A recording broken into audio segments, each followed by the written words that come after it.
Class 9th में physics पढ़ने में बच्चों को बहुत दिक्कत होती है। हमेशा 80% स्टूडेंट कहते हैं कि sir I have problems in physics. Then during the explanation of physics I observe that, मैंने देखा कि मोस्ट ऑफ द स्टूडेंट वही फिजिक्स में वीक होते हैं जो WH क्वेश्चंस पर कभी ध्यान नहीं देते, और वे स्टूडेंट फिजिक्स में बड़े ही जीनियस होते हैं जो WH क्वेश्चंस को जानते हैं मतलब they always ask why, they always ask when, they always ask what, they always ask where, they always ask who। जैसे एक एग्जाम्पल में दूं, न्यूटन्स के 3 लॉ होते हैं। I am going to explain the W of questions with the help of Newton's law। मैंने class में explain किया, a body in rest will remain in rest, a body in motion will remain in motion in a straight line with uniform speed unless or until an external unbalanced force applied on it।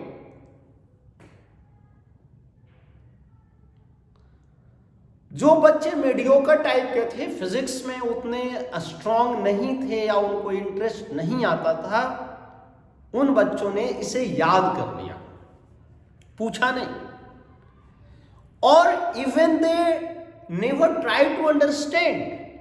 लेकिन जो बच्चे physics में अच्छे थे या जो बच्चे अच्छा होना चाहते हैं, फिजिक्स हमारा अच्छा हो जाए, उन्होंने पूछा कि सर ये लॉ न्यूटन ने किन परिस्थितियों में दिया, when and why, when and why, कब और कैसे। A body in rest, sir उनके ब्रेन में क्यों आया ये क्वेश्चन, एराइज कैसे हो गया, कुछ तो लॉजिक रहा होगा, कुछ तो स्टोरी हुई होगी।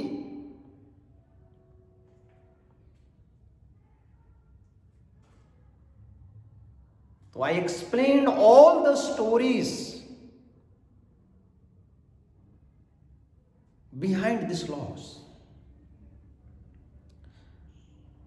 और जो बच्चों ने नहीं पूछा, उन्होंने मेरे आंसर्स पर ध्यान भी नहीं दे रहे थे। क्वेश्चंस आपका होगा तो यू विल लिसन केयरफुली, दूसरे के क्वेश्चंस पर कोई ध्यान नहीं देता। वो क्लास में है लेकिन वो दे ऑलवेज थिंक दैट कि ये उसका क्वेश्चन है। तो when I will take the class of motion, force and laws of motion, I will explain all the story again।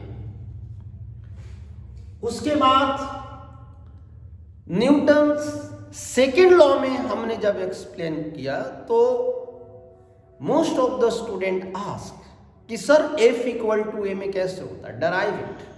और जिनका फिजिक्स अच्छा था वो 2-3 बार हमारे 1-2 बार 3 टाइम्स एक्सप्लेनेशन के बाद उनको आ गया। Rate of change of momentum, जैसे ही हमने कहा momentum, they asked sir what is momentum.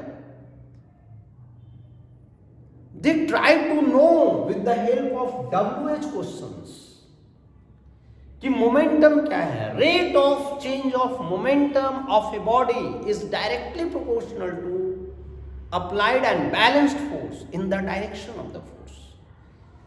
तो why, when, what and where and who, ये 5 क्वेश्चंस 5 क्वेश्चंस अगर आपके ब्रेन में हमेशा है, अगर ये 5 क्वेश्चंस हमेशा है तो आपके लिए फिजिक्स बहुत सिंपल हो जाएगा। तो improve your physics with the help of WH questions. Improve physics with the help of WH questions. Clear हुआ? Newton's third law, because I told that Newton's third law दोनों लॉ से simple है। For every action there is equal and opposite reaction, it is the Newton's third law. ये कहने के लिए बड़ा simple है, लेकिन when you will ask why, when, what, where and who, your physics will improve automatically. Always remember your mind. I am requesting to the class, especially class 9th student, because 9th is the foundations of the science. 9th के student हमेशा याद रखें WH question. हमेशा पूछो ना teacher से, always asked to the teacher why, what and how, then your physics will improve.